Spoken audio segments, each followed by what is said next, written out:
حبیب خدا وقتی میگوید من بچم ابراهیم 6 ماهه بود که از دنیا گذشت. ابراهیم 6 ماهه بود، فرزند ماریا کبتیه. وقتی در قبر میگذاشت عمر حکایه میکند حبیب خدا را دیدم بسیار گریه میکرد و ابراهیم بچه‌ش در لحد گذاشت و چی گفت؟ ای ابراهیم الحال منکر و نکیر تو را میپرسند رب تو کیست؟ بگو رب من الله است. از تو میپرسند 6 ماهه کودک رب تو کیست؟ رب من الله است. دین تو چیست؟ بگو دین من اسلام است. اگر پرسند پیغمبر تو کیست؟ بگو پیغمبر من پدرم محمد صلی الله علیه و سلم است. پدر محمد است.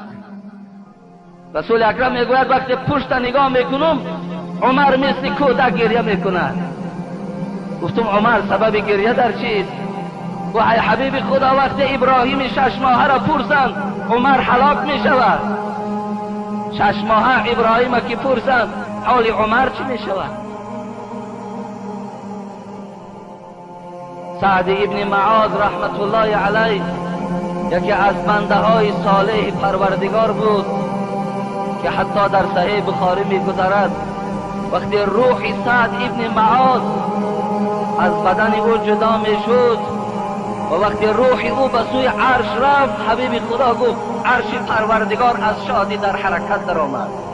سعد ابن معاذ 70,000 ملائک در حدیث ها میگوید در جنازه سعد ابن معاذ اشتراک داشتند. حبیب خدا میگوید یک روی مالچه سعد ابن معاذ از دنیا و آنچه در دنیاست بهتر بود.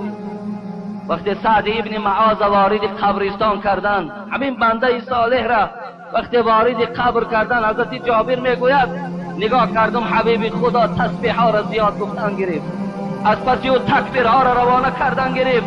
گفتم حبیب خدا راست هیچ قبر در این قدر راست نمی ایستادی، این قدر تسبیح و تکبیر نمی گفتی، چه حالت شد؟ گفت سعد ابن معاذ قبر جکی بنده که 70,000 ملائک در قبر در حضور جنازش بودند. عرش پروردگار به آمدن روح سعد ابن معاذ خرسند شد که سعد از دنیا گذشت. قبر سعد جکی. حبیب خدا گفت تا زمانی که قبر سعد نکشاد من تسبیح را قطع نکردم.